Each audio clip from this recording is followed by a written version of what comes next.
Hello, Millwall fans. Paul Eiffel here. It's time for Chat with Chaps.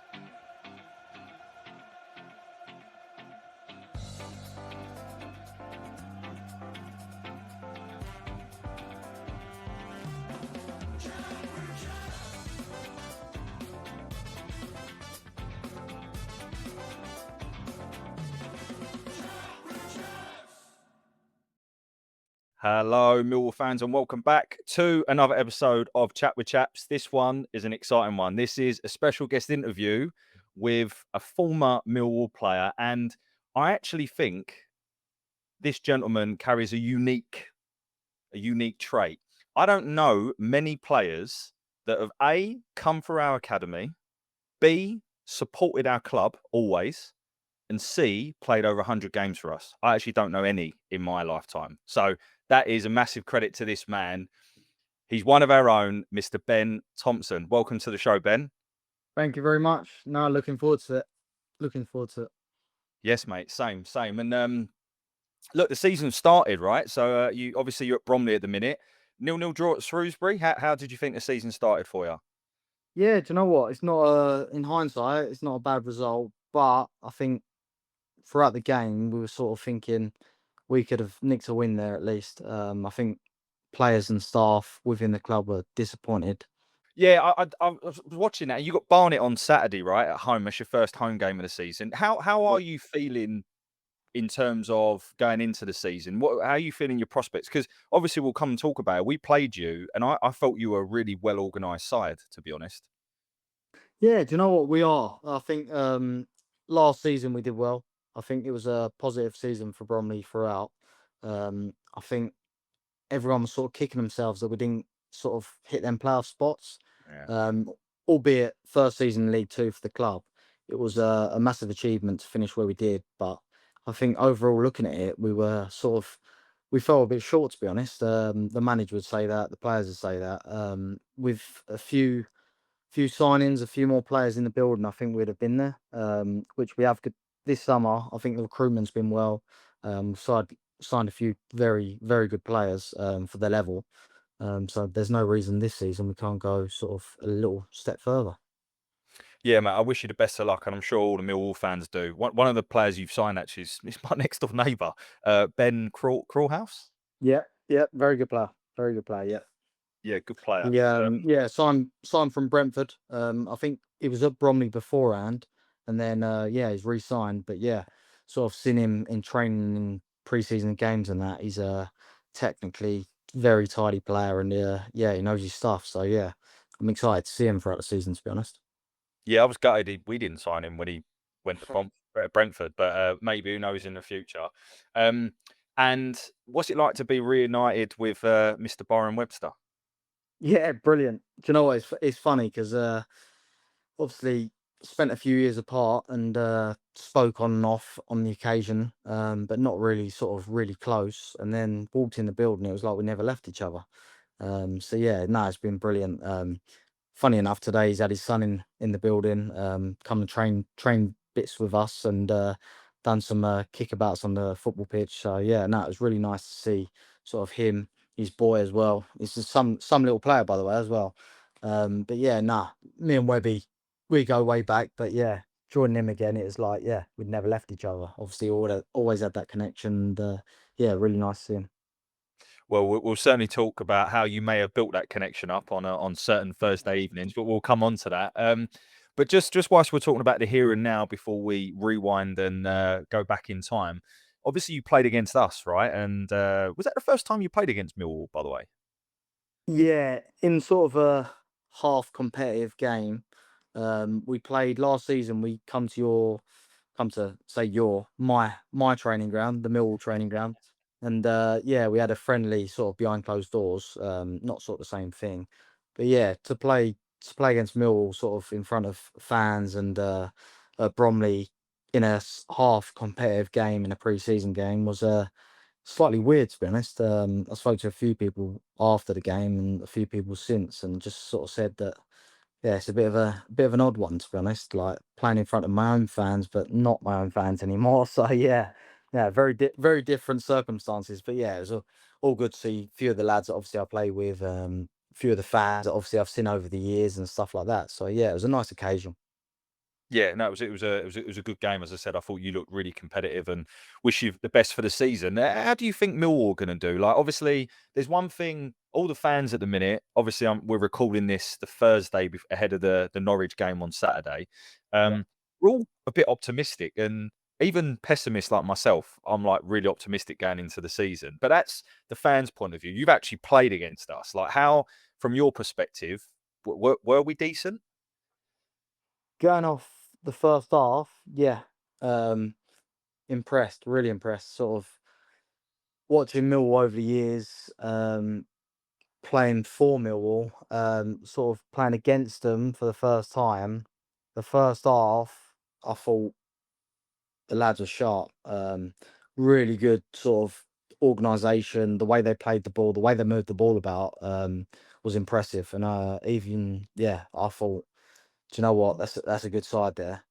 So yeah, I think maybe one or two through the door. One or two new signings, which sort of since we've played you, I think you've got what's his name from Luton? Alfie Doughty, Yeah, yeah, another yeah. Millwall fan. Obviously, yeah, exactly, yeah, and a good player as well. So yeah, I think with one or two signings, that was a very, very strong team. So yeah, I have no sort of qualms about the season ahead, and yeah, I'm looking forward to sort of getting to the Den throughout the season. To be honest. Yeah, mate, I'd love to have you down when obviously the opportunity arises.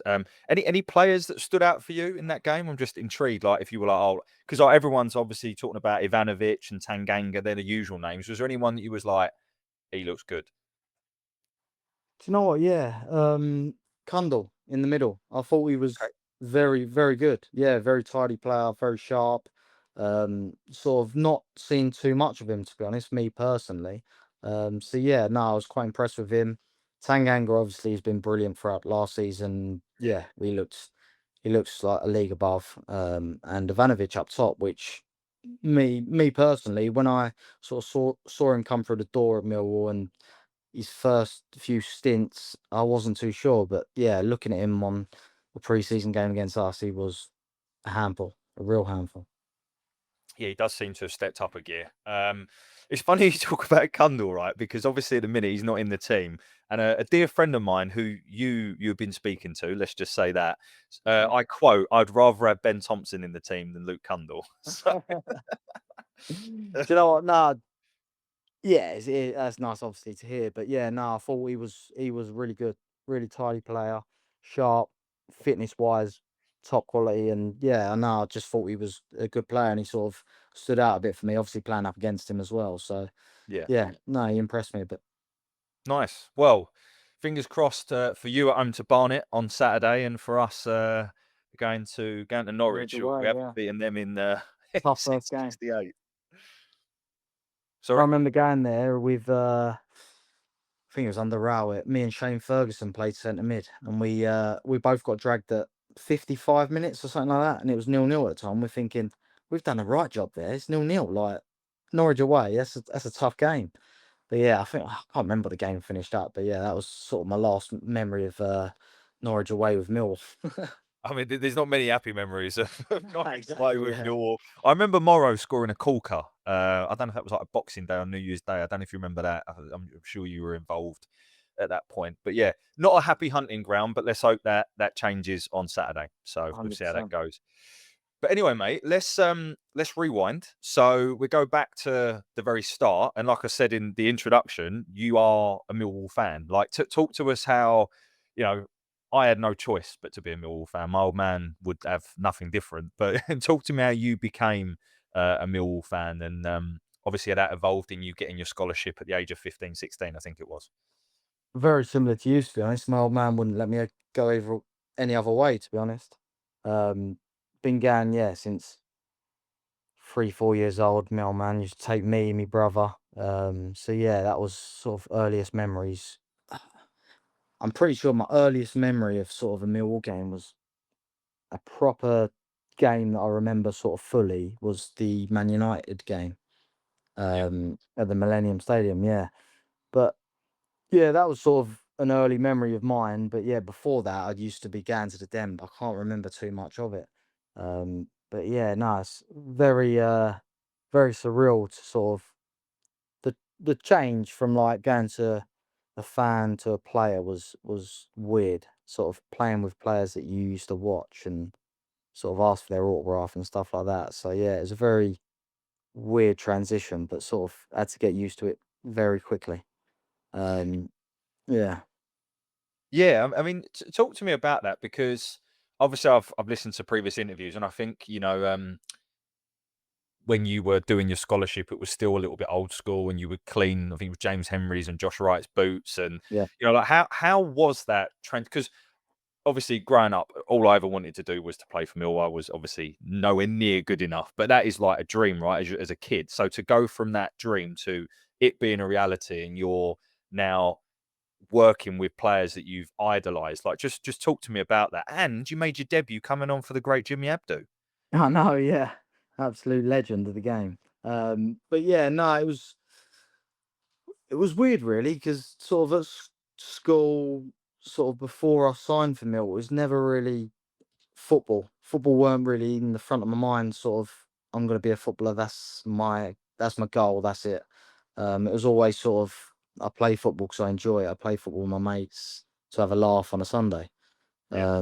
And then it sort of, yeah, obviously got serious and yeah, signing my scholarship, sort of integrating with the first team and stuff like that, and yeah, cleaning boots, bringing in equipment for players that you've been watching over the years. Very, very sort of surreal. But yeah, as I say, you had to get used to it very quickly because you end up training with these players day in, day out.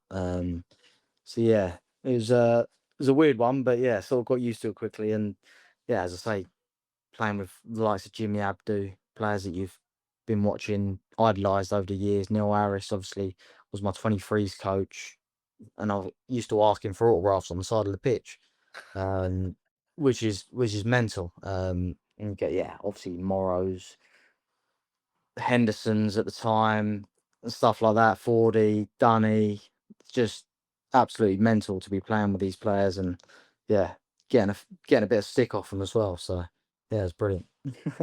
And how do you like go from, like, you talk about having to get used to it really quickly, but how do you go from like that mentality wise, but look, I belong here. I deserve to be, I belong here, and I'm going to get myself into the team. Yeah, I think that took a while, to be honest. Obviously, coming up as a scholar, you were sort of training with the first team, but you knew really you weren't going to be part of it. You weren't going to be a starting member of the team or even sort of in the squad because you've got the core senior pros, stuff like that. You're a 16, 17, 18-year-old lad Mm. going over, not really making a massive impact, but making enough to sort of stay with them. Yeah, I think it took a while to sort of get used to the fact that yeah, you're training with them, you're part of the squad, you're part of the team, you've got a chance.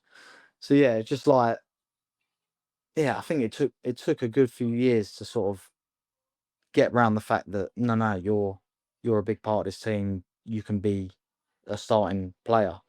So yeah, I think only when sort of I got a taster of it, my debut, um, and even then after that, I thought, do you know what, I've got a chance here.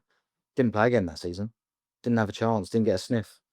But that was sort of the real first taste of it, and once you get it, you just want more. So yeah, it took to the end of that season. It was the following season, sorry, that I actually got a chance to be in the starting 11, be really part of the team.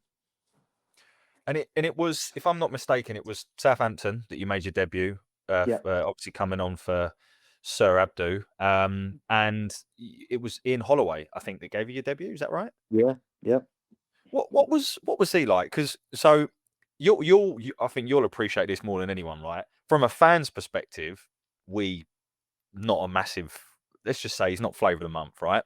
But yeah. Not sure. every player that I have spoken to, I can't get anyone to say a bad word about. I'm not trying to get someone, but like, everyone's just complimentary. What were your thoughts Yeah, on Ollie? I like him as a bloke. Don't get me wrong, he's bonkers, absolutely nuts. Some of the things he comes out with, some of the things he did in training, you just think this geezer's not wired right. You Um, got an example, Ben? 5-a-side, put a boom box in the middle, and you got to play to the rhythm of the music. Things like that.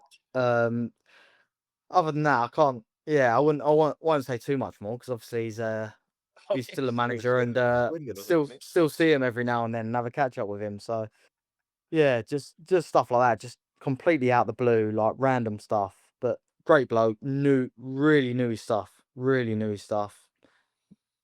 ins and outs of football, the way sort of to go about the game, to handle different moments in the game. He did know his stuff, but Millwall's a unique club. You've got to be a unique kind of person to be a player or a manager there, really. Sort of, if you look over the years of the managers and players that have come and gone, it's a very unique club. You've got to have seriously strong mental strength to deal with the pressures of Millwall. Which on the flip side of it is one of the best things ever. When things are going well, is unbelievable. But yeah, when things are going bad, you've got to step up and be counted. Just sticking with that, like, obviously we talk about being a unique club, and I think that my personal perspective is players that have been developed by us, that we class as one of our own, at times we give more of a hard time to. And I don't know why that is. I think it's because it's like, like, for example, if the manager is coaches his son, he usually gives him a bit more grief than others. It's probably that kind of psychology. But how did you find that? Because you had moments where the fans were with you, and you had moments where, let's be honest, they weren't. Like, how did you deal with that? Yeah, do you know, it's a weird one, really. You say that. I never thought I had it tough, to be honest. I didn't feel any of my time at Millwall I had it tough with the fans. I don't know whether that was the connection or anything like that, but I didn't sort of read into it too much. Yeah, I can have a bad game, bad couple of games, and know that. I think at most clubs the pressure's on. At Millwall, obviously, there's slightly more pressure when you've had a few bad games. The results are not going well for you. But yeah, I never sort of felt the backlash from that, really. I didn't think I'd ever have the bad end of the stick from the fans. And yeah, I think that's really a blessing, to be honest. The fact that I never felt that. Obviously, there's going to be people out there. There was fans at the time that probably, I don't know, not didn't like me, but thought I wasn't in form, or thought I shouldn't be playing, or thought this and that and the other. Which is, you're always going to get. You're never going to have everyone on your side. But Yeah. I just didn't feel the backlash from it. I didn't feel I was ever in the sort of trenches with the fans. Good. I'm Yeah, glad. 'Cause I know. yeah. I can't. Yeah, I'm never going to speak badly of Millwall fans, and I don't think I can, because I didn't have that sort of experience, and I saw players over the years that got the worst of it. Yeah, well, maybe we'll touch on that later. But yeah, it's. I think, mate. I think one of the reasons that the fans gravitated towards you was you just left everything out there. And I know that's a cliche thing, and you can say that as much as everyone go, "Oh, we always give 100%," but you really, really did, and you could tell that. And I don't know whether it was because it was your club, it gave you that little edge, but you I don't recall many players in my lifetime working harder, and it was always a pleasure to watch you anyway. So No, I appreciate it. that's from a Millwall fan. So Holloway gives you your debut. As you said, you don't play anymore that season. I think at this point Harris comes in to try and save us. He can't. Obviously, the damage is done. We go down. And obviously this is where you break into the side. And for me, it was kind of like a little bit representative of what we had when we had Rhino, Maka and McGee, where you had a lot of youngsters come to the fore. They cleared out some of the older heads, and a lot of the youngsters come to the fore. How did you find that? And also, with all of the incomings, outgoings, all those sorts of things, and obviously being relegated, did that take the pressure off, or what? How did you find that kind of breaking into the team? Because I think you played 28 games in the first season. You got Young Player of the Year and Goal of the Season. Yeah, which is funny because I only scored one that season. Good one though. Yeah, it wasn't too bad, to be fair. I still see that sometimes every now and then now. But yeah, it's a weird one, really, because obviously Chop was my 21s, 23s, whatever you want to call it, reserve manager. And then obviously steps up to the first team, sort of takes me along with him. So I didn't feel massive amount of pressure. I'll probably say the most pressure was from family and friends that are Millwall fans, really. Coming back after a game and looking at your phone and you've got my old man, my cousin, my mates and all that, going down the phone if we won or lost, depending on the result, depends what the text would be, to be honest. But yeah, I don't sort of feel that there was much pressure on me at the time. Sort of Chopper took that all away from me. He was like, go out there, show 'em what you got and enjoy it. It was never go out there, we need a result, you've got to do the business kind of thing. So yeah, he took that all away. I think that first season it was all a bit of a blur, to be honest, because I was enjoying it so much and everything was brilliant. Playing for the club you love, playing for the club you support, and playing as much football as possible. It was just go out there and have a tear up and hope for the best for me. So yeah, no, it was brilliant. I remember I think my debut was Coventry at home. Not my debut in the league. Yeah. Obviously, Southampton won. And then, yeah, that following season, Coventry at home, I think I can't remember if it was 4-0 or 4-1 at half time or 3. And he just chucked me on and said, just go and do something, basically. Gotcha. Just get something, get the fans going, get everyone off their feet. And I think I come on and just snap someone off. And that was just it. It was like, that was it. That was it. Get out there and do that. So yeah, no, I can't remember too much of it, to be honest. It was just an unbelievable experience. That Coventry game, was that when they had like James Maddison and like was it Adam Armstrong? Yeah, And I he think he just tore us a chipped new one. 40 from about 40 yards. I won't Which bring that up to him. probably didn't go down too well at the time. Yeah, 9-40. But yeah, they were good side then, and yeah, I think I'm pretty sure it's 3 or 4-0 half time. Yeah. And just come on, what can you do at 3-4-0? Snap someone off and put it in the channel. Done. Job done. Well, you could do that. Yeah. Well, obviously that season ended up. Obviously, we got to the playoff final. The not Barnsley. Was it Barnsley? Barnsley was the first one. Yeah, Yeah, it first was, playoff final. Yeah.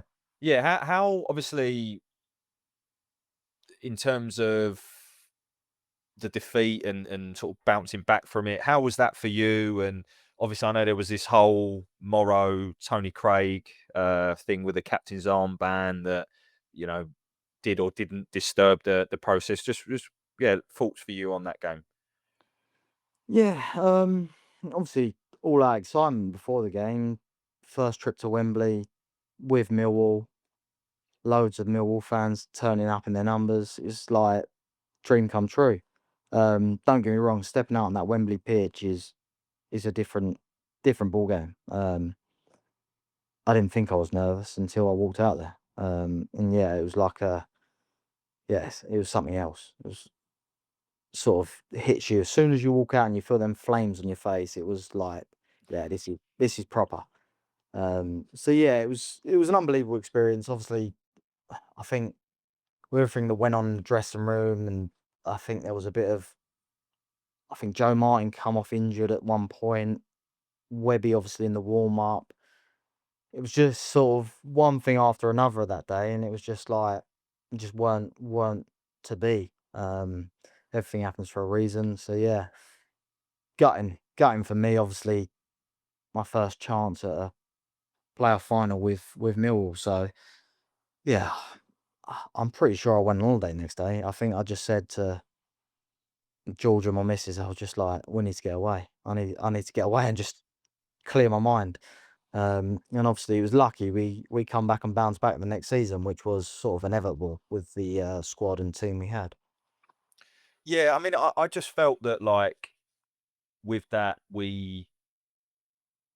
but Barnsley were a really good side that year. If you look at Oh, some of the players they had and the careers they've then gone on to have, they yeah, were a good side, and maybe it was just a case of it was our time, right? The next season round, and if I've got my notes right here, you played 38 times in the following season, so you really established yourself in the side.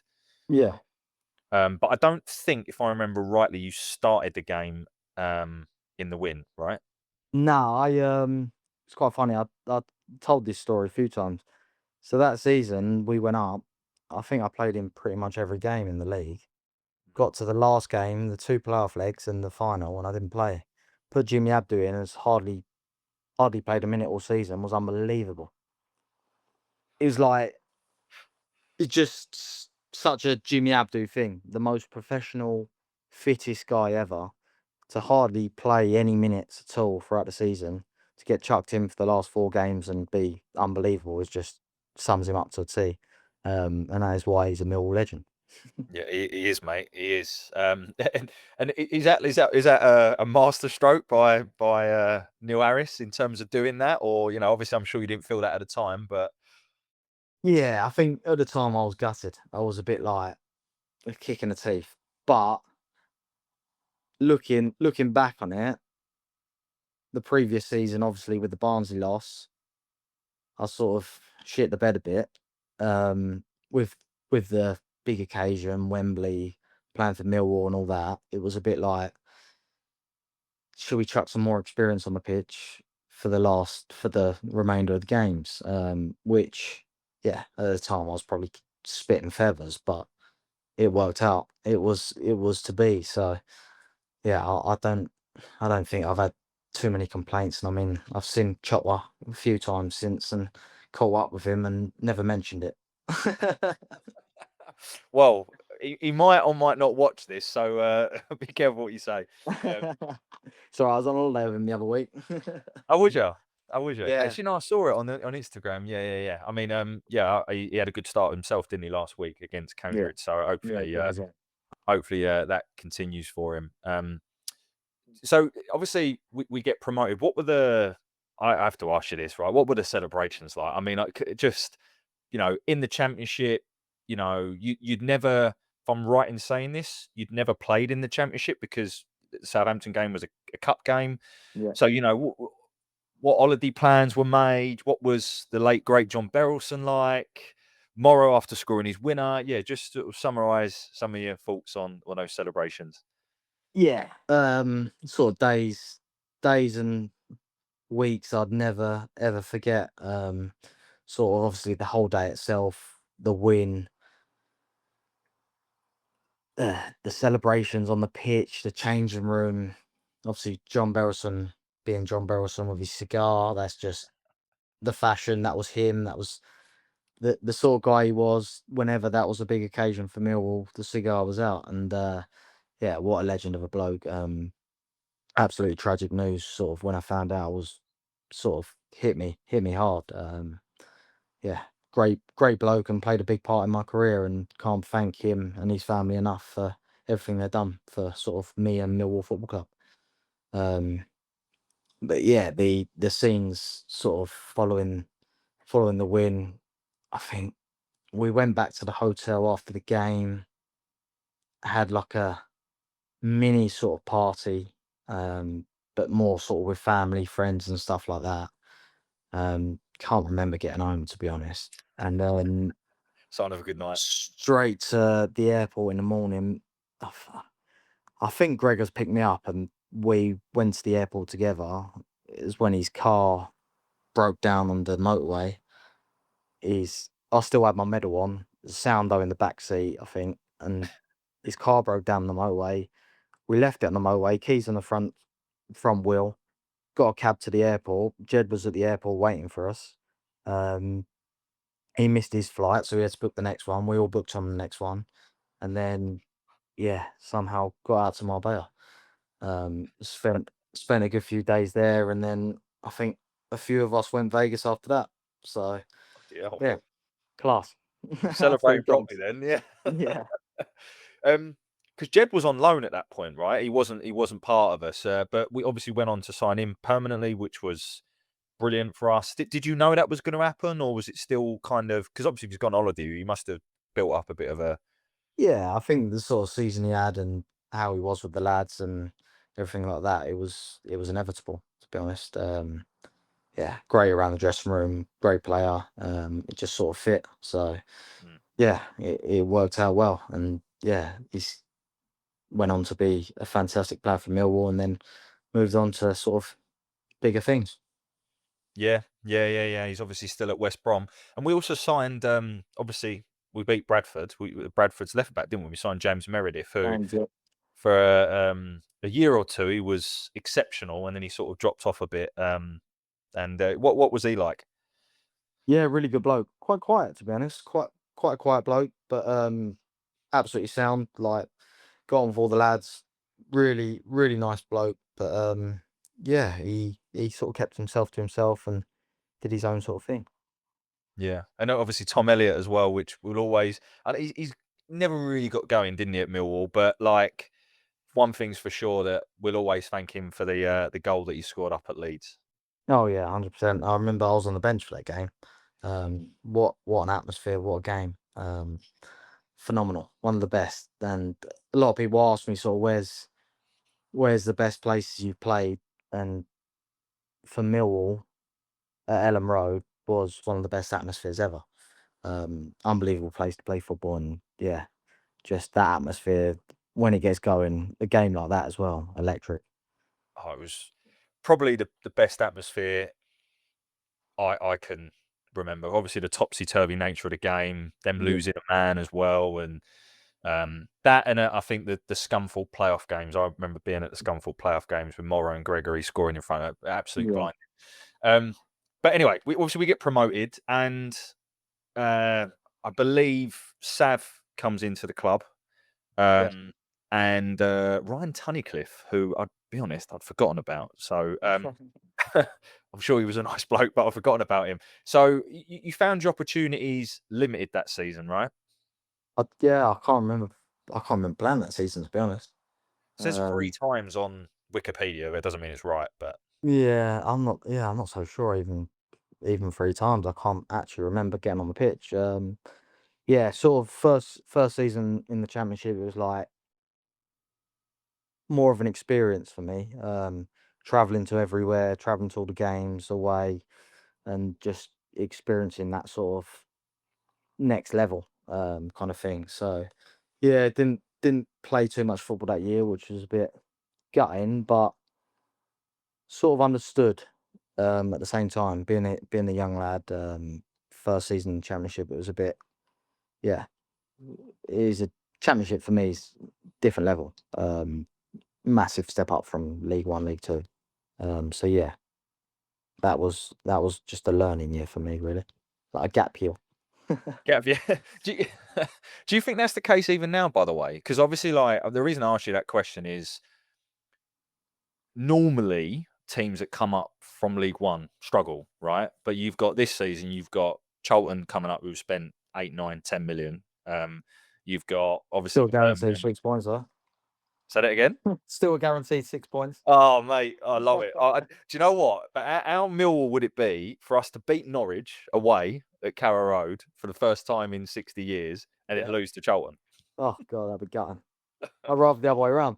Same, mate, same. We can't lose to Charlton. I made that very clear to Alex Neil because obviously he's not played them yet. But um, the point I'm trying to ask is, I guess, Birmingham and Wrexham come up, loads of money, loads of expectation. Like, do you think with the additional quality they've got, the money they've spent, including Charlton, how big is that gap between League One and the Championship nowadays? Um, I think with your Birmingham, your Wrexhams, I don't think the gap's massive. I think if you look at sort of the Peterboroughs I played for, the Stevenages, the Gillingham, massive difference, massive gulf. I think, yeah, the money sort of, yeah, your Birminghams, your Wrexhams have spent. There's not not as much of a jump. So I think it just depends on the team. But yeah, the teams in League One I played for since I left Millwall was massive jump in terms Yeah. of just everything, quality, the players, fitness levels, everything. And probably like the infrastructure behind it as well, right? I mean, Birmingham's a massive club, isn't it? Like as much as we don't like them, they are massive. You can't deny that. So Yeah. be interested to see how they get on. I personally hope they both get relegated. Well, all three of them get relegated, obviously. But we'll have to see how all that goes. In that season, obviously we did well again, right? I think we finished 8th or 9th, and we signed 2 players that I want you to talk to me about. So one is Mr. Ben Marshall, who a quality player the first time he came to us, maybe not so much the second time, and then a personal hero of yours in Tim Cahill. So yeah, just talk to me about those 2 lads. Yeah, both top lads, both brilliant. I can't really call Tim Cahill a lad. He's more of a living legend. But yeah, Ben Marshall, yeah, first time round, absolutely top quality. Character as well, brilliant in the changing room, absolute character. Joker, come out of anything, brilliant to be around. And sort of that first season, just so off the cuff, it just turned up on the day and just make something happen. Tim Cahill was, well, what can I say?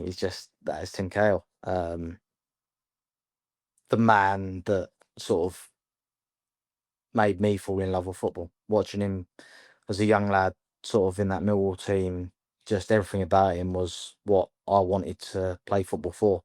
So yeah, for him to come and sort of train with him, be around him, see the way he lived, see the way he conducted himself was just second to none. It was just an eye-opening experience, sort of the things he'd done in the game, the stories he'd tell, just, yeah, great experience for me. And because they say like never meet your heroes, right? And in this case, you did, and by the sounds of it, he lived up to expectations. Yeah, and I think over my time at Millwall, I've met players that I'd watched and stuff like that, and you'd meet them and you'd think differently of them, or you'd think, yeah, they're not quite what I thought they would be. Tim Cahill's everything you think he is. Legend of a bloke, the way he was conducted himself, carried himself, spoke to anyone, sort of didn't matter who you were, was just, yeah, top class.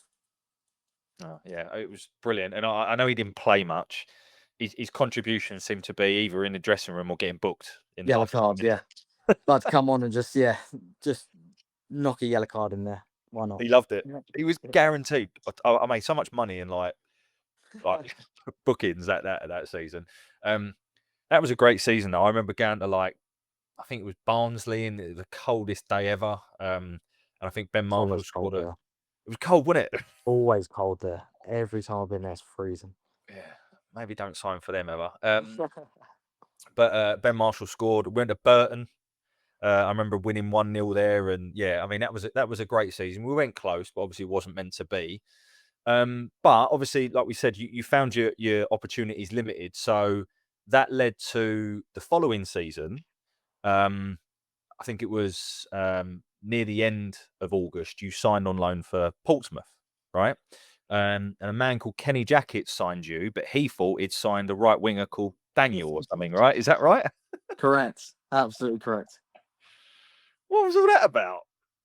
So when I was a sort of scholar at Millwall, we'd get taken over 11v11 versus the first team, sort of just basically being either mannequins or dummies for the first team, just shadowing them and doing what they wanted us to do, kind of thing. Yeah. I'd be called Steve, Dave, John, all sorts. Kenny did not know my name at all, ever. Every single time I went over there was, yeah, different name. Signed for Portsmouth, gone into the office. All right, Kenny, how you doing? Blah blah blah. It's like, I thought you were a winger. I never knew you were centre mid. And I was like, yeah, and you never knew my name either. So yeah, no, it's funny. We had a giggle about it, but yeah, he never knew my name. Thought I was a winger. Just chuck me anywhere. So yeah, no, it was funny because obviously after my little spell at Portsmouth, he we become sort of a lot closer and sort of really good friends.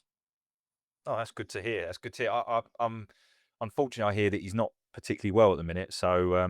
obviously, thoughts with him and his family, because he's a great guy and, in my opinion, one of, if not the best Millwall manager in my lifetime. So massive love and respect to him. Whatever his approach was with you, it kind of worked, because you played 28 games for him. I think you scored 3 or 4 goals, got quite a few assists, and you became a fan's favourite at Portsmouth. How was that for you? Obviously, it's the first club you'd played for other than your, beloved club. Did it help that they're similar, I guess, if I'm allowed to say that? Yeah, no, you are. I think I said it a few times in interviews. But look at the fan bases, working class, passionate, all about the football fan base. You turn up on a Saturday afternoon and they're just raring to go. Really passionate, loud. They wanted work, they wanted excitement. They were very sort of similar fan bases. So to go there was like, yeah, sort of a home from home. Especially playing under Kenny as well. And it just hit off from the start. I think the first game was Oxford at home, and I'm there's not many games I'd say in my career that everything I touched on the day turned to gold. Like, it was just one of them games that I couldn't do anything wrong. And I think at the time, do you remember Derry, centre mid, Sean Derry? Yeah, Sean Derry come up to me after the game. He was the assistant manager. He played for Millwall as well, didn't he? Yeah, he played for Mill. Yeah, I remember that. Come up to me after the game and just said, "Wow, fair play, well played."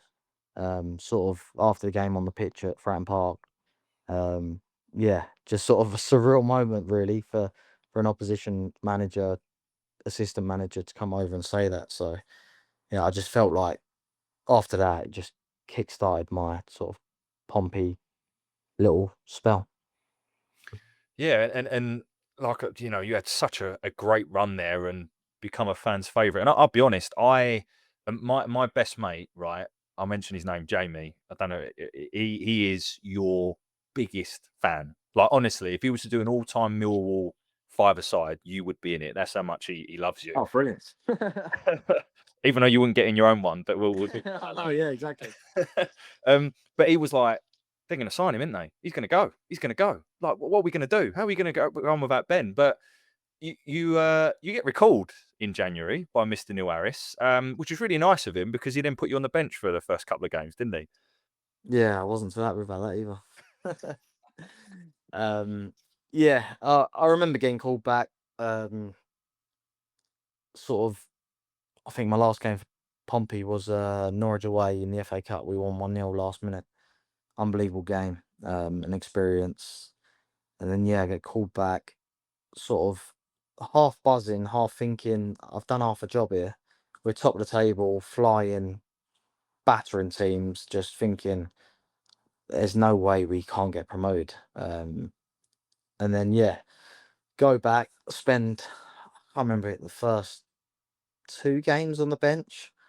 And I think maybe the second one we lost 2 or 3-0 to Blackburn. And I remember going up into Chopper's office in the training ground day 2 after and said, well, if I'm not playing, if I don't do anything here, I might as well go back to Portsmouth. Like, I was flying there. Sort of send me back there. He turned around, excuse my language, fuck off, you're playing next game, get out of my office. And that was that. So Classic yeah, Neil Harris. I mean, that's yeah, classic Neil Harris. So yeah, sort of frustration of getting called back, but half buzzing at the time, thinking I'm going to go back and play in the Championship and play with Millwall. So yeah, when I come back and was on the bench for a couple of games, it was a bit of a kick in the teeth. But yeah, we figured it out in the end, and yeah, that was I'd probably say that was up there with my best seasons of football. Half a season at Portsmouth and half a season at Millwall. One of my best seasons in football. I was about to say, I think in that, I've got it. I don't know how accurate it is. You started 13 games and scored 4 goals once you come back to us. Yeah. I would say I think that was your best form, the best of Ben Thompson, in my opinion. Because when you come back, it was like, regardless of what had happened before, you were red hot form. You don't recall someone in red hot form and not play them. And I remember the game you're referring to, and we were all like, he's got to play. And obviously you did. And then obviously you were brilliant in that sort of second part of the season. So yeah, it was great to see you. And did you feel at that point then that you did play so well in the Championship? You were like, I can play at the Championship level. I'm here. Yeah. I think sort of when I come back from Portsmouth, it was like I was untouchable. I just felt I was in that good of form, played well at Pompey, and just felt like, yeah, I was a bit unstoppable at the time. I just had that confidence, that arrogance about me that, yeah, nothing can get in my way. So come back and just did sort of what I wanted. Played and scored goals, created things, was exciting to watch. And that was sort of the confidence that I had from Kenny Jackett, and obviously coming back and had that in Neil. Sort of, yeah, I couldn't do anything wrong, to be honest. So yeah, no, it was a brilliant feeling, and sort of I knew sort of when I got in that team, when I come back after the 2 games on the bench, I just felt that this was it. This was sort of my chance. I didn't really feel after that season that I'd cracked the Championship, or that was it. I'm a Championship player. I didn't feel that at all. I just thought that that was sort of the benchmark for me. That's where I need to be all the time. And then yeah, the next season obviously wanted to play as many games as possible and keep tallying up them Championship games, to be honest. Well, if we then go into that next season, so I think it's the 1920 season. Obviously, it starts with Neil Harris in charge, Yeah. but that was to come to a head, I believe, away at Luton, I want to say. Yeah, that was his last game. He actually left on my birthday, October the 3rd, I think it was. So yeah, it was just after that Luton game. I think that was a weird one, really, because I was on the bench that game. And I remember at half time, the Millwall fans booing him at half time and sort of giving him some stick, and just so out the blue. It was so like, what's going on here? It was weird for me to see, and sort of, yeah, I didn't really like it, to be honest. I was a bit like, What's going on?" Um, and then yeah, I think I come on at half time actually. He put me on at half time, and yeah, just sort Did of we end up give drawing? it everything. Yeah, we end up drawing. Yeah, I'm pretty sure we did. Yeah. Yeah, we were losing at half time. I wasn't there, but I think it was on Sky. I'm sure it was. Yeah, I think it was on the TV. Yeah, because I don't know if I hit the crossbar, or the keeper must have nudged one round the crossbar or over the post or whatever. But yeah, I remember sort of having a half decent game there. Coming on at half time, and a few people sent me few clips after, so I think it was on the TV. Yeah, and obviously that, you know, I don't think we started that bad. I think we were sort of mid-table when Chopper left. And what was that like for you personally to see? Because he'd been a constant, right? Whether he was your 21, 23, whatever you call it, or your manager, I'm sure he kept in contact with you when you were at Portsmouth. So what was that like for you before we talk about Gary coming in, just Neil Harris not being there? Yeah, strange. Sort of, I was gutted the day he left. I was in pieces. Like, he was there, as I say, all the time, no matter what. He was a big part of my career at Millwall. So yeah, for him not to be there and sort of being in the unknown of who's coming in next, and yeah, it was a weird time for me, and I think for a lot of people at the club, to be honest. And then obviously Gary Rowett comes in, and in his first game, if I'm not mistaken, you actually started. He played a slightly different formation with one up top and Yeah. you in a 10. Yeah. And it was against Stoke, and you actually scored, if Yeah. I'm not mistaken. So obviously couldn't have got off to a better start under Gary, right? Yeah, I think I played his first 10 games, to be honest. I started his first 10. And then I think I had a bit of an injury from there. which sort of knocked me back a bit. But yeah, no, I thought I started well. Obviously, it was a bit of a weird one because obviously after Chopper had left, Adam Barrett took over for 2 games. Yeah. We had Leeds at home, battered them 3-1, I think it was. And then we had Brentford away, 2-0 up, 86 minutes gone. We end up losing 3-2. Oh, no. It was one of the worst feelings ever on a football pitch. Like, it was just heartbreaking. Like, I think we win that, he goes on and probably gets a job, or he'd been a good chance with it. So yeah, it was a bit of a kick in the teeth, that one, because I think they bought Benrahma on or something like that and just tore us a new one. But yeah, nah, that was a tough one. Yeah, 86 minutes, 2-0. I'm pretty sure it was. I remember looking at the scoreboard at the time, because I think they made a few subs, and then that was it. That was the downfall of that. Yeah, I still remember that. And what was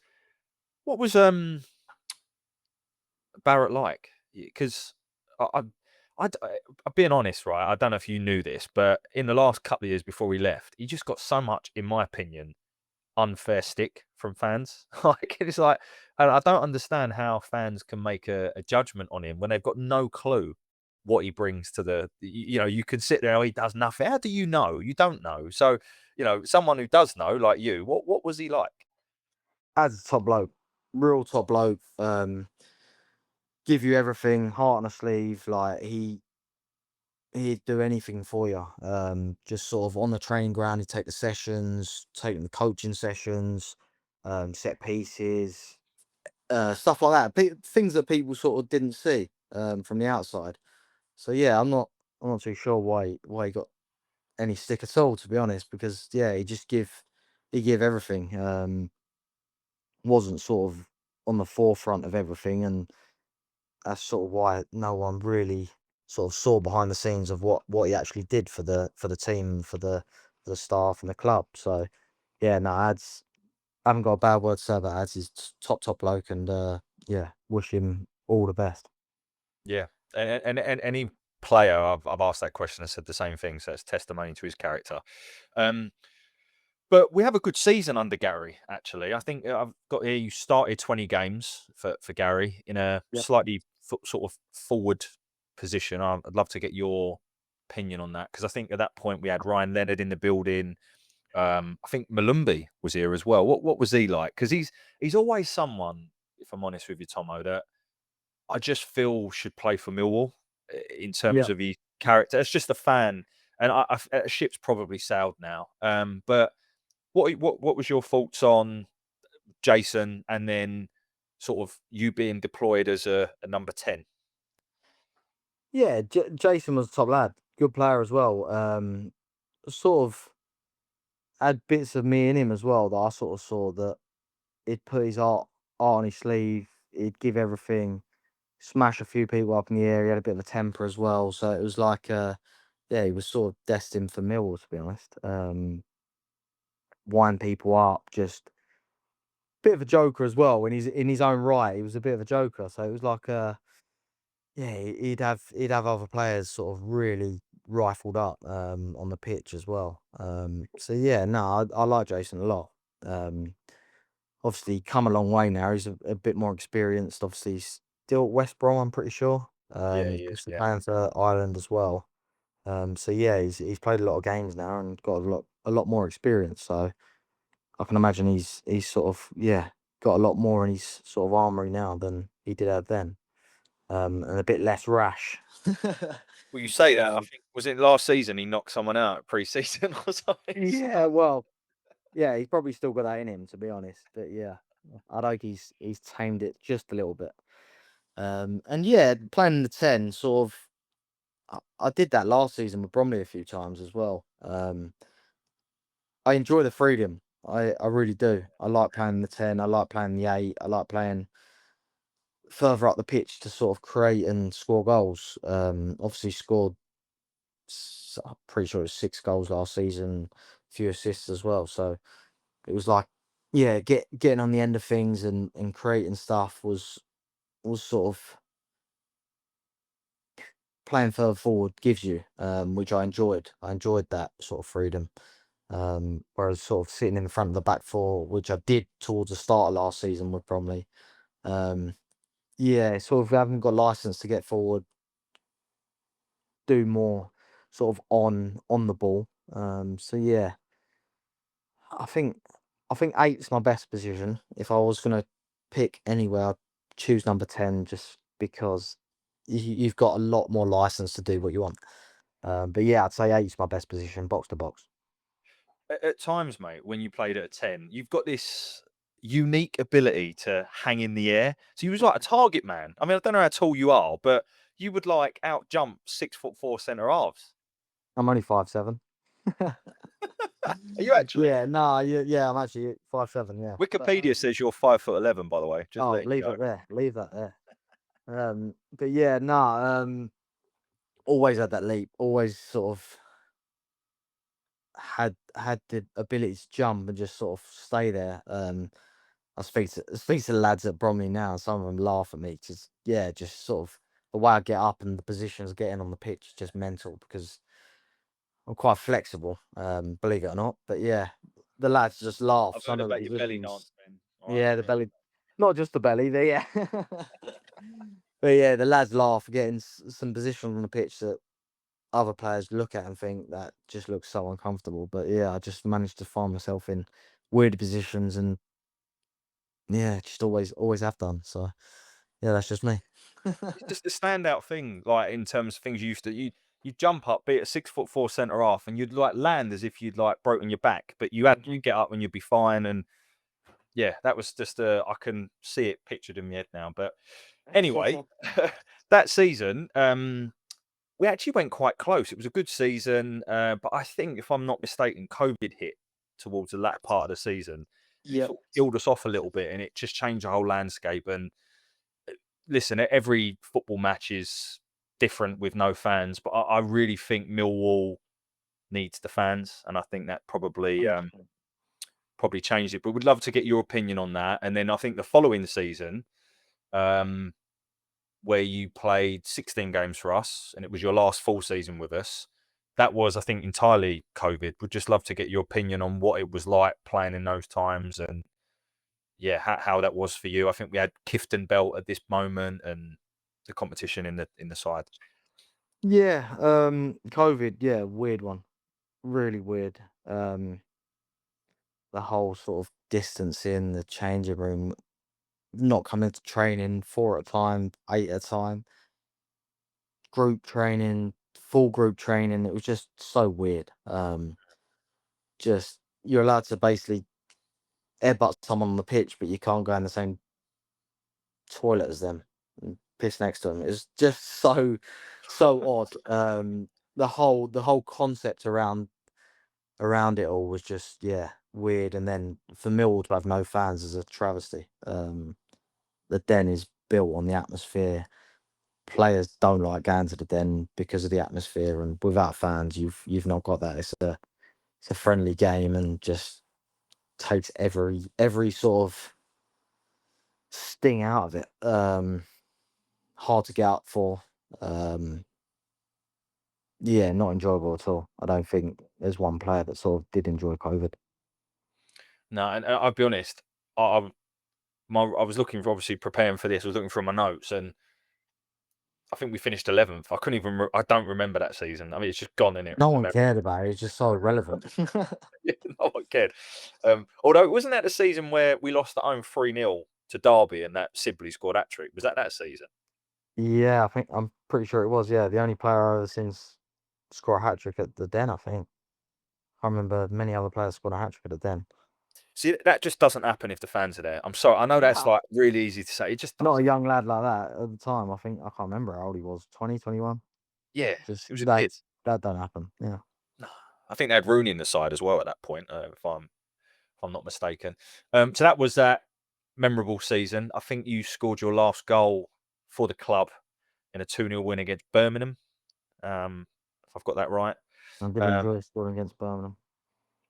Yeah. Was there a club that you because you scored, or just particularly like playing against? Other than obviously you mentioned Leeds there, but anyone else? Yeah, Leeds was always a good one just because of the rivalry, along with Charlton, because we'd always get a result, never in doubt. So yeah, Charlton and Leeds really. Birmingham, I did score a few goals against Birmingham, to be honest. Obviously the 2 away from home, 1 at the Den. So yeah, but no, Leeds and Charlton were always good fun. I do. You said that. I do remember you scoring twice, 2 similar-ish goals, sort of arriving late in the box against Birmingham. Yeah, both from Gregors. 2 assists from Gregors. Yeah, I remember that. I think that was on telly and all, actually. I think Yeah, maybe you yeah, it like. might have been. Yeah, it was an even game. Yeah, I can't remember. It must have been on TV. Yeah, I don't remember if it was or not. But it was sort of, yeah, we were down the bottom, desperate for points. Just yeah, knocked 2 in out of nowhere and didn't get another chance after that. Was that under Gary? That was on 9-0. Oh, that was Neil. That was Yeah, it Neil. was. Okay. So COVID season over, 21-22. Don't really think you featured much at all, and then you left the club by mutual consent to go and rejoin with Neil Harris at Gillingham. There's a quote that I've got here that I read from an article. Ben Thompson admitted he lost his love for football towards the end of his Millwall career, and opened up about his last difficult couple of seasons with his boyhood club. So, if you don't mind, Ben, just talk to us a little bit about that. How was that last season or two for you? How difficult was it to make that decision to say, look, I'm going to leave the club that I absolutely love? Just love to hear your thoughts on all of that. Yeah, I think for me to turn around and say I want to leave Millwall Football Club is a big step. I think it speaks volumes. The fact that I can turn around and say I want to leave is just shows how tough it was for me at the time. Sort of knew the direction it was heading, knew the direction for me. Felt that I was being sort of pushed out a little bit. Knew I wasn't going to be involved as much as sort of I want to. Everything pointed towards I had to go. As much as it pains me to say, but yeah, the best thing for me in my career at the time was to leave the football club. So I actually spoke to the club at the start of that season and said I need to go. Nothing materialised at the start of the season, and then it didn't happen until the January. So yeah, I think if anything, it would have been the start of that season if anything materialised or could have got sorted, because as we look, I think I only played less than a handful of games the first half of that season. So maybe I shot myself in the foot a bit by sort of saying I want to leave at the start of the season and then not leaving. So that put sort of the thoughts in the manager's head straight away about where my head was at. But yeah, I think at the time it was the best thing for me. If things were different, then I'd have happily stayed in Millwall for my whole career. And was obviously you said there you were honest with Gary and said, like, I want to go. Was he honest with you and said, look, I'm not, you're not in my plans, or how was that conversation? And how did that go? Nah, not particularly. There was no, I was never told, no, you're not in my plans at all. So I sort of had to work that out myself and sort of gauge what was going on, how things were being handled, and where I was being positioned in the club, kind of thing. So I think I sort of knew myself, and just had to work it out, because otherwise I could have just sat there and done nothing and rotted away. So yeah, no, I wasn't told. I was just worked out myself basically. But all fingers pointed in the right direction. So I knew where things were going and what I had to do. So ultimately, I had to leave and go and join up with Neil. And just before we touch on you joining up with Neil, like, what was Gary gets a bit of a mixed review from various fans, and I haven't really asked too many players about Gary because I haven't interviewed many that have played under him. But from fans' perspective, he gets a bit of a mixed bag. What was your relationship like with Gary? I'm trying to think of his staff. Was there Dave Carolan, Paul Robinson, as in the Birmingham Paul Robinson, not Robbo? What was your relationship like with him and his staff? Yeah, Gary did well for Millwall, really well. Sort of, you look at his finishes and where he sort of put the club, he did do really well. He knew his stuff.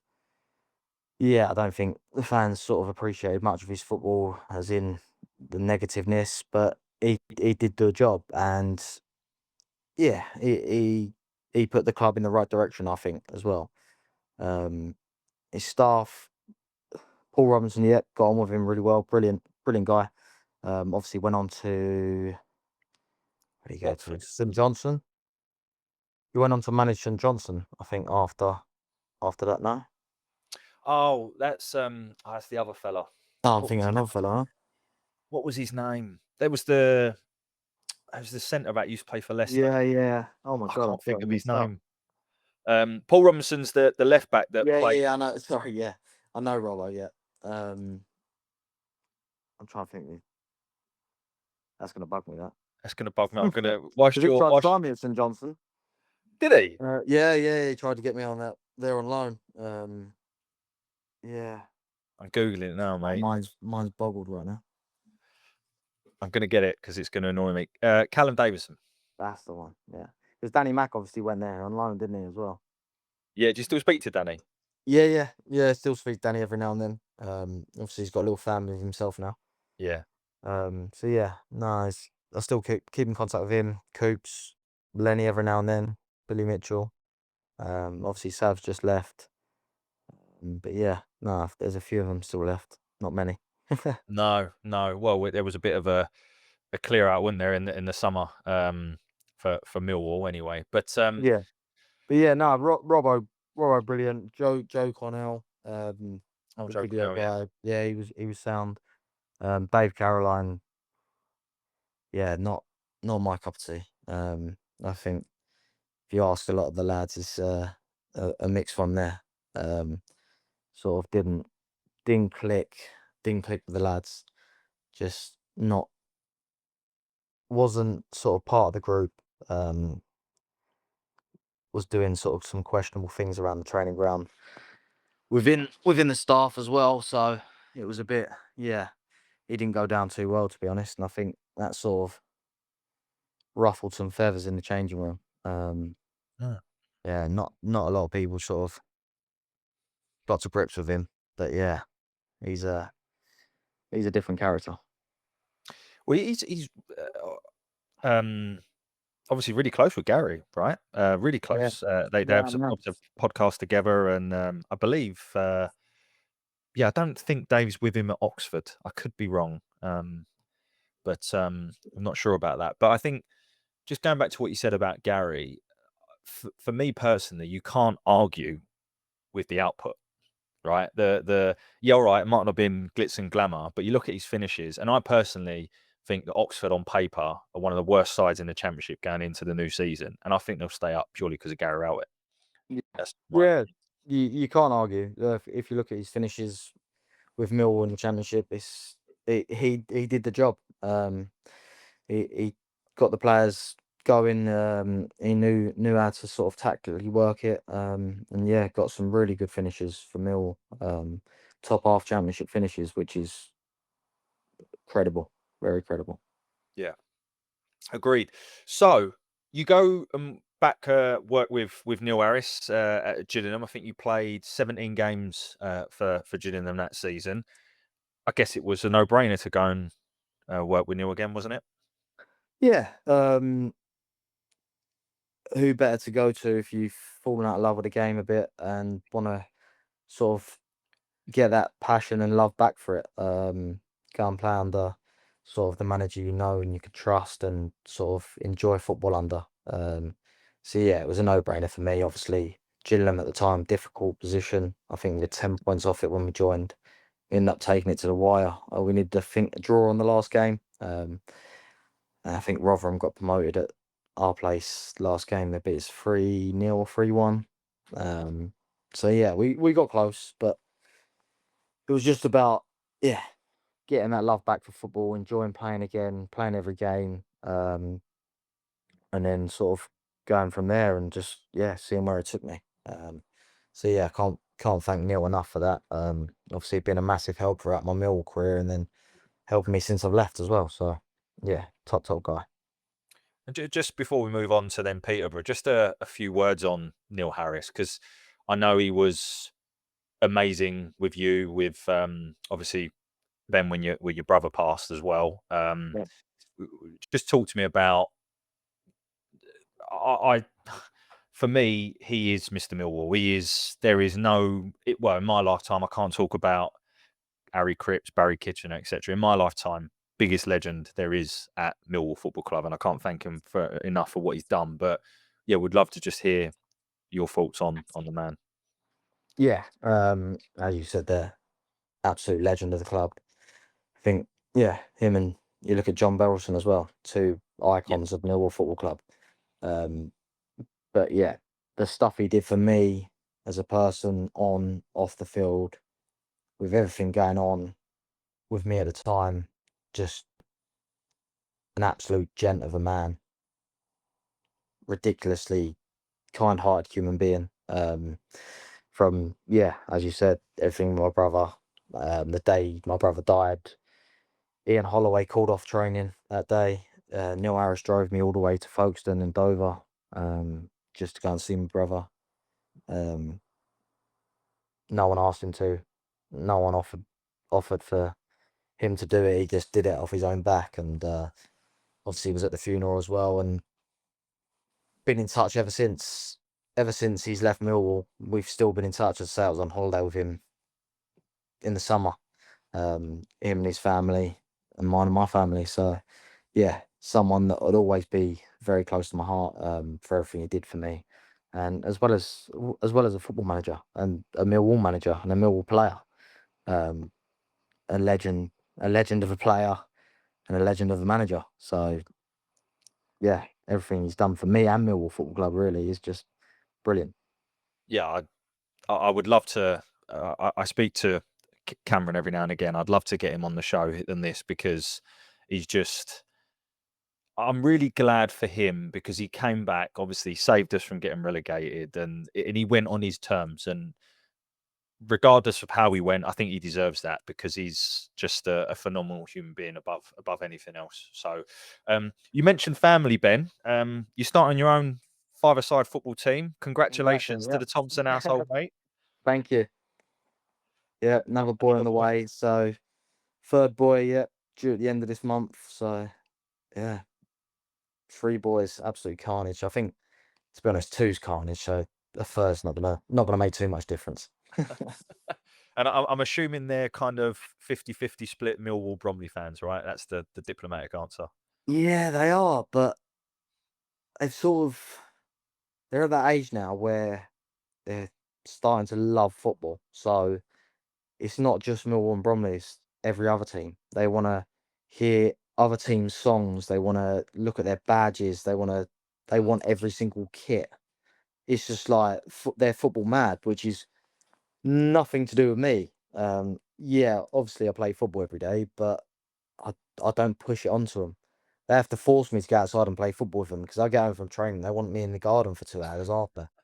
I'm like, I'm done. I'm done with football. But yeah, no, I'm always out there, to be fair. But yeah, obsessed with football. But yeah, I try and drill it into a Millwall. Take my youngest to a couple of games now, and Mason, my oldest, to one game last season, Stoke game. I took them both. But yeah, they love it. Absolutely love it. They come to Bromley. Every game they come to a Bromley, I take them on the pitch after, because otherwise, if I don't, I get it on the way home in the car. It's just World War III. So yeah, I have to take them on the pitch. They know all the players. We had a player visit today at the football camp at Bromley, and my boys are going up to all the players like, "All right, mate," like, 'cause they know them all, know all their names, everything. Like, just absolutely part of the club, which is something I love about Bromley. Like, they're just so involved, and it's brilliant to see. it does seem like a great club, and a club that hopefully is on the up, mate, and especially with players of the quality of yourself there. I'm sure it's only going one way. But before you got to Bromley, let's rewind again. You signed for not Portsmouth, sorry, Peterborough. Yeah, Peterborough, yeah. And again, like, I've always followed your career, and even if I didn't, my best mate would never not let me because he was obsessed and checked every game. Did you score? Did you play? Yeah. But you had a good season, mate, at Peterborough. Well, based on the stats, you had quite a few goal contributions. It felt like you rediscovered your form. Peterborough got into the playoffs, although again I noticed you didn't play in the playoffs, and that was the real topsy-turvy playoff game against Gregors, incidentally, when it was like 4-0, 5-1. It's a bit of a wacky season. Talk to us about the Peterborough move and that season. Yeah, weird one, really. So obviously, I went with Chopper at Gillingham. He said, just play every game for me, try and get us out of the shit, and get a move after that and go and play elsewhere, unless you want to stay here at Gillingham. So obviously, signed for Peterborough under Grant McCann. Grant McCann signed me there. Played a good few games. Sort of not every single game, wasn't a constant starter, but yeah, played a good chunk. And there was some good players there at Peterborough at the time. If you look at the team that I was in there to now, a lot of them are playing Premiership, Championship, gone on to move on to better things and gone for a lot of money, to be honest. So yeah, it was sort of a tough squad, good competition. But yeah, Darren Ferguson joined halfway through, didn't play again. That was that. Wasn't his sort of player. Don't get me wrong, got on with him just fine. He was all right to me. Always spoke to me and stuff like that. But yeah, he just weren't his sort of player. So yeah, didn't play again after that when he joined. Got to the playoffs, being on the bench for them 2 games in the playoffs. That game at Hillsborough is unbelievable. One of the best games ever. Not just because of the result, obviously, was going for us, but it was just the atmosphere, how it played out was just mental. Sitting on the bench when they went 1-0, 2-0, like the noise level just got higher and higher, and the atmosphere by the end of it, Hillsborough, was ridiculous. I think I'm pretty sure when they equalised, maybe even one before that, I was out warming up, and I had to turn around and think, like, what has just hit the back of me? Like, it was mental. The sound that just come out of the stadium was crazy. Yeah, so that was crazy to be a part of, to be honest. Really, really weird. 2 different games though. You go to Peterborough at home, hardly any people, and then Hillsborough away with Sheffield Wednesday is 30,000 in there.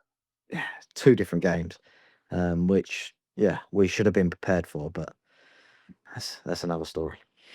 Yeah, and obviously I think Gregory scored at both ends that night as well. But yeah, obviously pleasing for him. He's wearing his mask as well. That was it. Yeah, that was it. He lost it after. I've interviewed Leon. He's a top bloke. Legend. Such a nice bloke. To be fair, everyone it says a lot about the sort of people that Millwall bring in, by the way. But you then go to Stevenage, so another new club the season after. What was Steve Evans like? Because obviously a lot of people talk about him from the outside. But you played 31 games. Obviously, they'd just been promoted from League Two. Talk to me about Stevenage. So it was a funny one, to be honest. When I was at Peterborough, I'm pretty sure it was towards the end of the January window, when I think Grant McCann went at the start of January, Darren Ferguson coming at the end of January. It was in that sort of period, Steve Evans had texted me saying, "Oh, do you fancy coming here on loan for a bit?" When they were in League Two before they got promoted. And I wasn't ready to go there at that stage. I didn't want to drop to League Two. A lot of different factors, and I was just like, no. And then Stevenage actually bought me at the end of that season from Peterborough. So yeah, they actually paid a fee for me. Go and join up with Steve Evans. Yeah, I'll say Ian Holloway's nuts. This bloke is on a different level. Really? Oh, bonkers! Like crackers! Like just on another planet, but funny at the same time because he could come out of anything, absolutely anything. You turn up on a Thursday ready to train, and you say, "No, we're going swimming." We just go swimming. Like it was just different. It is just different to everything I've ever been used to. But sort of a great experience and funny at the same time. He just so many stories on him. Can you share maybe just one? Oh God, there's so many. Every coach driver got it. Like I'm talking, got it. Every single away trip, it just ruined them for What? anything. No reason. Anything. They could be going the right way, but it's the wrong way in his eyes. It's just, it was mental. Full on arguments, coach drivers. As I say, turn up to training, just turn up, go swimming instead. Was he aggressive to players as well, or was he quite calm? Because he always looked like Oh yeah, he could be. Yeah. he looked like he had veins popping out of his head, and He'd call a player into his office, and you'd hear some big bangs and shouts and all sorts. Like he could have it with a few players. he's a big bloke and all, isn't he? Jesus Christ. Yeah, and he was big on weights as well. If you were a kilogram over when he weighed you at the start of the week, you're getting fined. He was on to everyone about their weights. He was so big on it. But yeah, no, it was funny. It was a funny experience, but yeah, not for the light-hearted, should I say. He had you on your toes all the time. So obviously you've got this wacky experience at Stevenage. You 31 games. I don't know how many you started versus how many you were coming on from the bench, and then obviously you sign on loan initially for Bromley. Like so, and obviously that brings you to the current day where you signed permanently back in January. But like, just talk to me how, again, like why Stevenage wasn't for you, and I don't know, mate. You seem really happy at Bromley. I don't know, like you just seem. Love it. So I'm delighted for you. So just talk to me all about that, and we can bring it up to the latest. Yeah, just playing games and just trusting and liking a manager you're playing for and liking the people around the club and liking the players and just everything just to click. I've got that at Bromley, and that's what I like about it. There's no sort of bad eggs. There's no sort of staff member that you think's miles off it. There's no loopy manager. There's nothing like that. It's just normal, get on with people, family orientated club. Kids come into training with me sometimes. Kids come on the pitch, do what they want. Owner, chairman of the club, brilliant. Invested heavily in the club. Facility wise, unbelievable. Going the right direction. They do everything right. Sort of off the pitch and on the pitch. It's like we used to play Bromley in pre-season years and years ago. Little old Bromley, sort of not a nothing club, but a non-league club that a bit of just a Bromley kind of thing. Now they're a proper well-run club, well-respected, sort of, good club going in the right direction. I like the feel of it. I love the feel of it. And is that what made you comfortable stepping into League Two? Because you see the trajectory. I mean, I can't claim to know bundles about football, but I still think you could play at a high level. I really do. And like, is that what made you come? And also the location of it and all those sorts of things. Yeah, I think the main factor was the manager, the players, the staff, everything around the club, the facilities and stuff like that. Second of all, location-wise, back home. Obviously, I moved away for a few years and didn't work out too well. And then, I know I can play at a high level still. I know I can play in League One. 100%. But it wasn't about that. It wasn't about anything to do with that. It was more my love for it, my feel for it, and knowing that the club can get there as well. Bromley's got all the right things to be able to get to League One, 100%. So it's just about us delivering now. Well, you start on Saturday against Barnet, mate. So really, really pleased to see you enjoying your football again, mate. It really, really is good because you are one of our own, and we always look out for you. Are you all right for another 10 minutes? I've just got a quick fire round. Is that all right? Yeah, no worries. Yeah. Yeah. All right, mate. Top man. Okay. So I'm just going to ask you a question, and just like first thing that comes to your head, just right. just sort of quick fire answer. All right. Okay. So your favourite midfield partner? Tim Cahill. How many times did you play with him? Probably never, but I'd just train with him, so it counts, doesn't it? Okay. Player I played with, I'd say Jimmy Abdo. Jimmy Abdo, yeah. There you go. Jimmy Abdo, innit? What was it like, genuinely, to hear the song Ben Thompson is one of our own? Unbelievable. Just to have a chant in the first place was brilliant. So, yeah, one of our own, sort of being a Millwall boy is just phenomenal. Yeah, loved it. Yeah, I mean, we're really inventive with our chants, not. So you went to get anything else. I don't think I've had too many better since I've left, to be honest. So. Best manager you've worked under? Oh. I'm going to have to say Neil Harris, just for everything. Everything he's done for me on, off the pitch, and as a manager on the pitch as well. And do you know what? Lee Gregory and Aidan O'Brien both said the same thing. So it says a lot about it. Neil is very hard not to say it. Who is and I mean on the field now, who is the best leader you've played with? Best captain, best leader in the dressing room? Oh, say Byron Webster. Yeah? Yeah, 100%. The way he captains Bromley and the way he runs a team, runs sort of things around the club now, second to none. Knows the ins and outs, just got so much experience and got so much pull as well. So yeah, he just knows his stuff.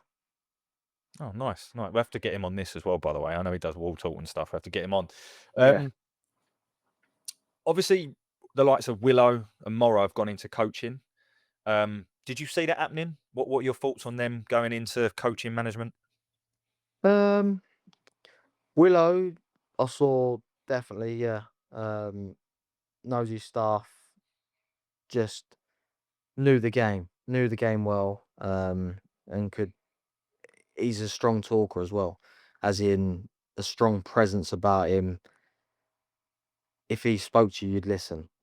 People do listen when he speaks. So, yeah, see that. Morrow, I could see him as a manager. Yeah, I could have seen him as a manager.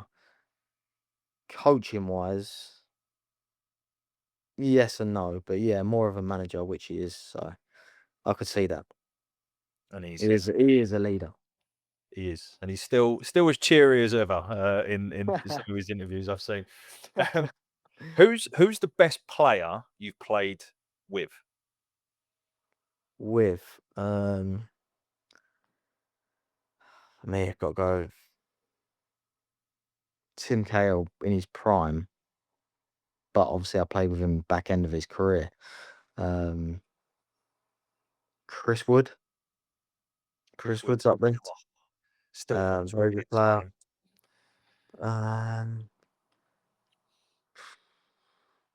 If going away from Millwall, sort of that year at Peterborough, sort of played with Sammy Smodics at Ipswich, Jack Taylor at Ipswich, Harrison Burrows, Sheffield United, Ronnie Edwards, Southampton. Bloody hell.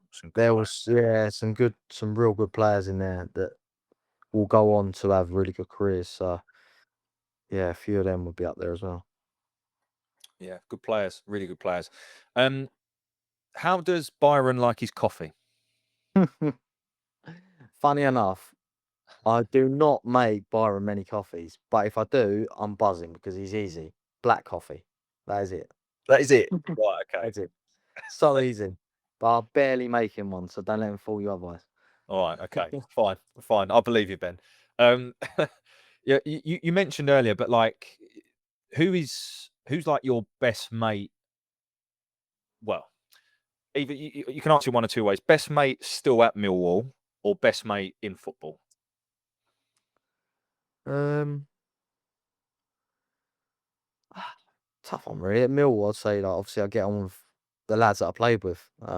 Still speak to them and stuff like that. It was lovely to see Coops, Lenny the other day at the ground. So yeah, I couldn't really pinpoint someone still at Millwall. Within football, that's a tough one as well, because I've had a few of them at my wedding. Gregors, get on really well with Gregors, speak to him a lot. George Evans, Shane Ferguson. Yeah. George Evans, he's now at Rex. Is he at Wrexham? Yeah, that's the one, yeah. Yeah. Yeah, the one at Wrexham, yeah. So get on really well with George, and his wife and my wife get on really well. So yeah, we've always been quite close, go out together a few times and stuff like that throughout the summer. Obviously went to their wedding, they come to our wedding. So yeah, get on really well. I couldn't pinpoint one person.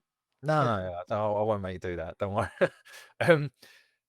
Couple of questions then from other people. I've got a question from my old man actually. He wants to know. It could be a match, a goal, or just a moment. But what's your best memory from Millwall? Best memory from Millwall. I think the promotion at Wembley's got to be up there. Just the feeling of going to the Championship, going to that next level was unbelievable, and obviously the celebrations after that. Phenomenal feeling. Actual moment on the pitch, I'd say scoring back post header at Ellen Road. That was special. That was good. Just going off and giving it to Millwall badge to the Leeds fans, getting pelted with coins. Yeah, that was up there. That's good. Brilliant. I've always wanted to do that. Bucket list ticked, mate. Love Yeah, it. exactly. Yeah, that's one of them. That was that was good. Love that, mate. Love that. I've got a couple of not questions, but just food for thought that I'd like your views on from someone called Steve. You might know him. He says, would love to know how you felt every time I stole your car and put it in somewhere in Bromley. And then he says, Thursday night, sunbed betting shop, Turkish. Talk to me. Yeah, so a few times I come back after training into the changing room, go and get a shower, go out to my car, and it's gone, and the keys out in the pocket are gone. So I'd have to get a lift in from someone to Bromley or a cab, and normally my keys and my car parking ticket would be with someone behind the Starbucks desk. So I'd have to go and pick them up and then go and pay for my own car park as well, because it's too tight to pay me a car park. Didn't mention that to me. Yeah, happened a few times. There's a few cars went missing, so yeah, that was a good bit of banner. Yeah, Thursday Club, brilliant.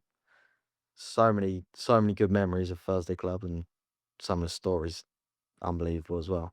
That was the routine. We'd go there, sit in Starbucks, often end up in the bookies, go for something to eat, in Havertz.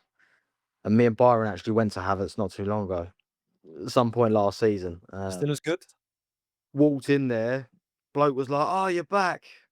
Remembered us, everything like that. We were like, "What the hell?" It's been years since we've gone in there. So that was brilliant. Yeah, exactly. Yes, brilliant. Like walked in there, it's like we never left. Yeah, so went in there, had the same as what we usually ordered. Yeah, food's still just as good. So get yourself down there. Yeah, I've never been. Gregors was Oh, it's giving good. me shit because I've never been, so I need to. He said to take Mrs. Chaps there for a nice romantic meal. So maybe Oh, that's yeah, what I do. it is really good. And sometimes I think we got to be ahead of ourselves and thought we were the bollocks. So some nights we'd on a Thursday night we'd end up in Sheesh and Chigwell, Oh, which hello. is yeah, a bit of a high class dining, because it's probably the most expensive and best tasting kebab you'll ever have. That was good. We'd end up in there a few times. So Yeah, that was Always go back crazy. to your Habit roots, though, right? Yeah, exactly. Yeah, it would always end up back there. That was the real OG. Love it, mate. Love it. Well, look, mate, it's been an absolute pleasure to talk to you. You are everyone that I've ever asked about you, by the way, has just said what say what you want in terms of how good you were at football, and you were a bloody brilliant player for Millwall. But as a human being, you are a legend, and I can only say you've just been an absolute pleasure to interview, mate. So thank you for coming. I appreciate that. Appreciate that. I wonder who said that. They will not be revealed. But Ben, just to close out, mate, if you don't mind, just sort of give what would you want to say to the Millwall fans, right? That would be really good for them to hear from you. Right, getting emotional. Yeah, nah, loved every minute. Loved every minute of playing in front of the Millwall fans. Loved playing for the club. Loved everyone that still works at the club now. All of your Karens in the office, Jess's, Kate's, and just everyone around the ground on match days and stuff like that. A few of the lads, obviously, I used to play with. Just a brilliant club to be a part of. Really, really sort of well-run club, close-knit, and you'd enjoy playing for the Millwall Football Club. Everyone does. So thank you for all the memories, thank you for all the good times, and yeah, hopefully this season can really be an exciting one for Millwall, and see what can happen. Hopefully we can sneak in them playoffs. Well, there's no time like the present, and I feel more confident than ever. So, but Mr. Thompson, thank you so much, mate, for coming on. Thank you for all the memories that you gave us, and I'm sure the Millwall fans listening to this on the way to Carrow Road will really enjoy reminiscing about all those great times. So, thanks very much. No problem. Good luck. Good luck on Saturday. And you, Ben. Thank you. And to all the listeners, as always, thanks for listening, and bye for now. Hi, it's Steve Morrison here, and you're listening to Chat with Chaps, chatting Millwall, come rain or shine.